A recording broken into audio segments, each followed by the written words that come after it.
Puji Tuhan. Bapak Ibu terkasih, pernahkah Bapak Ibu terkasih melihat ada kereta yang keluar dari relnya?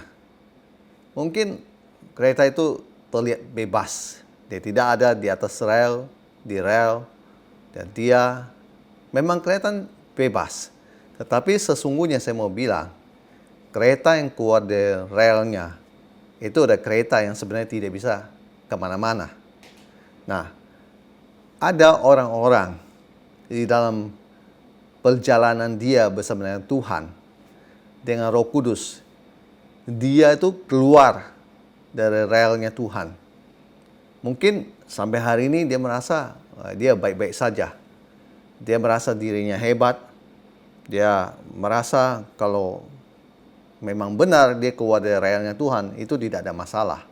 Nah, sebenarnya saya mau membahas bahwa di sini bukan masalah dosa atau tidak.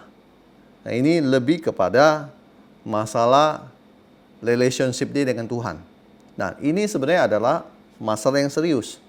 Tapi jarang orang yang menyadari bahwa ini adalah permasalahan serius. Bapak Ibu terkasih, begini. Saya kasih contoh ya. Ada orang dalam hidup ini, dia itu Tuhan panggil sebagai seorang penginjil. Nah, tetapi dia ini kemudian memilih untuk dia menjadi seorang pengkhotbah di gereja-gereja kota. Dan dia tidak mau lagi untuk menjadi seorang penginjil. Nah, ini adalah dia keluar dari relnya Tuhan. Yang Tuhan mau dia sebagai seorang penginjil yang masuk ke kampung-kampung memberitakan Injil. Tapi kedagingan dia, keinginan dia, maunya dia melayani. Jadi di sini bukan masalah dia ini berpikir kalau dia sudah melayani di kota, di gereja kota, itu dia sudah benar, sama-sama kok melayani. Tapi yang saya maksud di sini adalah orang tersebut, dia ada orang yang keluar dari relnya Tuhan. Yang Tuhan mau, dia nggak lakukan. Puji Tuhan. Nah, berikut saya mau kasih tahu pada Bapak Ibu terkasih, kalau Anda keluar dari relnya Tuhan, ini yang akan terjadi. Nah, pertama, apa yang kita kerjakan tidak akan bertumbuh. Yohanes pasal 15 ayat 5 dikatakan gini, Akulah pokok anggur dan kamulah ranting-rantingnya. Barang siapa tinggal dalam aku dan aku dalam dia, ia berbuah banyak. Sebab di luar aku, kamu tidak dapat berbuat apa-apa. Saya ulangi. Sebab di luar aku, kamu tidak dapat berbuat apa-apa. Kereta yang keluar dari rel, kamu tidak akan bisa berbuat apa-apa. Nah, jadi kalau kita keluar dari relnya Tuhan, kita boleh bilang, saya masih pelayanan. Saya masih melakukan urusannya Tuhan dan sebagainya. Nah, perlu diketahui yang Tuhan suruh yang mana. Dan itu adalah keinginan daging kita. Nah, itu bukan ada di atas relnya Tuhan. Yang dimaksud di atas relnya Tuhan, yaitu yang Tuhan tentukan, yang Tuhan mau, yang Tuhan sudah gariskan, yang Tuhan sudah perintahkan. Nah, kalau kita mengerjakan sesuatu yang kita kerjakan bukan di atas relnya Tuhan, itu tentu pasti tidak akan bertumbuh. Jadi, kita boleh merasa bahwa semua baik-baik saja, tidak ada masalah dan sebagainya. Dan Anda boleh merasa, saya nggak ada masalah dan sebagainya. Tetapi, apa yang Anda kerjakan dari tahun ke tahun, saya mau berkata, itu tidak bertumbuh. Karena Tuhan yang memberikan pertumbuhan. Seperti ada firman yang berkata, Paulus yang menanam, ataupun siapa yang menanam, kemudian ada menyiram. Tetapi pertumbuhan itu dicatat di situ adalah dari Tuhan. Jadi kalau kita kerjakan apapun, kalau itu tidak di atas relnya Tuhan, saya percaya itu tidak akan bertumbuh. Jadi Anda nggak akan bisa melihat sesuatu yang besar, sesuatu yang berubah, tidak akan terjadi. Karena kita mengerjakannya tidak di atas relnya Tuhan. Hal yang kedua, yang pasti ini begini, tidak ada buah. Jadi pertama tidak bertumbuh, yang kedua tidak ada buahnya. Nah, saya mau bertanya begini. Apa sih yang orang cari di pohon? Selain buah. Benar kan? Kalau kita melihat pohon, yang kita cari pasti kita lihat ada buah atau tidak. Buahnya apa? Ini pohon apa dan sebagainya. Ini begini, buah menandakan apa yang kita kerjakan itu berhasil. Nah, pelan tapi pasti, kalau ada di relnya Tuhan, itu lebih baik daripada cepat, akhirnya tergelincir dan jatuh. Yohanes pasal 15 ayat 8. Dalam hal inilah Bapakku dipermuliakan, yaitu jika kamu berbuah banyak. Dan dengan demikian kamu adalah murid-muridku. Kita bisa berbuah banyak kalau kita tetap tersambung pada Tuhan yang ada pokok anggur. Kalau kita tidak tersambung, tidak satu rel dengan Tuhan, kita nggak akan bisa menghasilkan buah. Jadi kalau orang mau lihat kesuksesan dari sebuah pelayanan, kesuksesan dari sebuah pekerjaan yang dia lakukan, dia harus melihat apakah dia masih di relnya Tuhan. Jadi kadang-kadang manusia kita ini, kedagingan kita ini bisa berbicara lebih kuat. Dan kita ini mau melakukan sesuatu yang kita setting berdasarkan kedagingan kita. Pada akhirnya kita harus tahu satu hal. Kita tetap harus membawa dalam doa dan bertanya sama Tuhan. Apakah sampai sejauh ini sudah bertahun-tahun kita ini masih ada di relnya Tuhan atau tidak? Seperti tadi saya kasih contoh yang pertama, seorang penginjil yang Tuhan panggil sebagai seorang penginjil, pelayanan di daerah pedalaman, tetapi sering waktu berjalan, dia akhirnya menjadi seorang pengkhotbah di gereja kota. Dan dia sudah malas, dia tidak mau melakukan lagi setiap pelayanan yang ada di desa, di kampung. Nah, saya pikir bahwa kalau kita mau buah, mau keberhasilan, mau kesuksesan, kita ini tidak bisa kalau kita tidak terhubung dengan Tuhan. Nah, terhubung dengan Tuhan pastinya berbicara masih ada di relnya Tuhan. Kalau masih ada di relnya Tuhan, saya pastikan ending kita pasti ada buah. Jangan tergoda dengan apa yang manusia-manusia sekarang lakukan dalam pelayanan. Anda mungkin melihat bahwa dia sukses dengan cara begitu. Dia sukses dengan cara medsos. Dia sukses dengan promosi-promosi begini dan sebagainya. Kalau Bapak Ibu terkasih itu yang Tuhan suruh Anda lakukan, silakan lakukan. Kalau itu Tuhan tidak suruh Anda lakukan, kenapa kita mesti melakukan? Kalau Tuhan saat ini cuma mempercayakan Anda dengan pelayanan begini dan sebagainya, saya mau berkata, setialah dengan pelayanan itu. Tidak ada masalah dengan sesuatu yang kelihatannya slow. Saya ulangi lagi.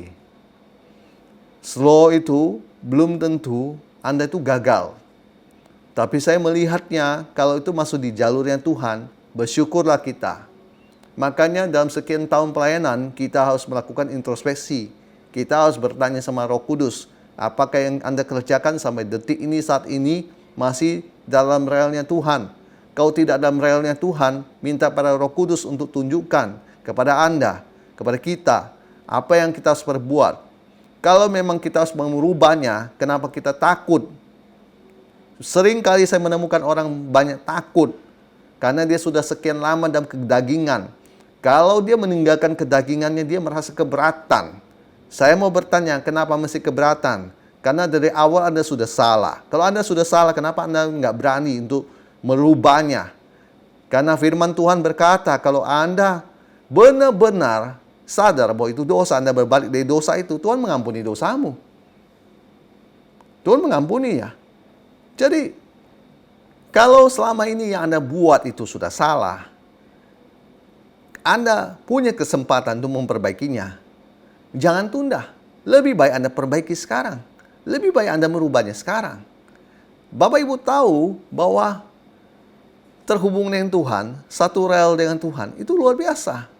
Banyak orang menganggap bahwa yang dicapai dalam pelayanan dengan gaya dunia, itu yang terbaik. Tapi saya melihatnya dari sisi yang lain, bahwa ikut Tuhan, itu yang terbaik. Tidak ada yang lain. ikut Tuhan itu terbaik. Maka sebab itu saya tidak tergoda. Saya selalu mempertahankan apa yang saya dapat dari Tuhan. Bahwa ketika seseorang melayani Tuhan, dia berada di relnya Tuhan, itu jauh lebih baik. Itulah yang terbaik. Bukan melakukan sesuatu di luar relnya Tuhan, tetapi dipuji oleh manusia. Saya mau bilang itu bahaya. Endingnya, Tuhan tahu mana orang yang mendengarkan suara dia, mana yang tidak. Dan saya percaya, yang berikutnya ketiga, begini. Yohanes pasal 15 ayat 6 dikatakan begini. Barang siapa tidak tinggal dalam aku, ia dibuang keluar seperti ranting dan menjadi kering. Kemudian dikumpulkan orang dan dicampakkan dalam api, lalu dibakar. Ini berbicara tentang bagaimana proses akhir dari orang yang tidak tinggal dalam Tuhan. Nah, Bapak Ibu sekilas membaca ini, Anda menghubungkan dengan masalah Yesus dan pokok anggur dan sebagainya. Ya, saya mau berkata itu benar. Dan saya cuma hanya berkata begini, yang ketiga begini. Akhir dari semua itu, ketika Anda tidak dalam relnya Tuhan, akhir dari semua itu adalah kering. Dan itu menandakan kondisi yang sekarat.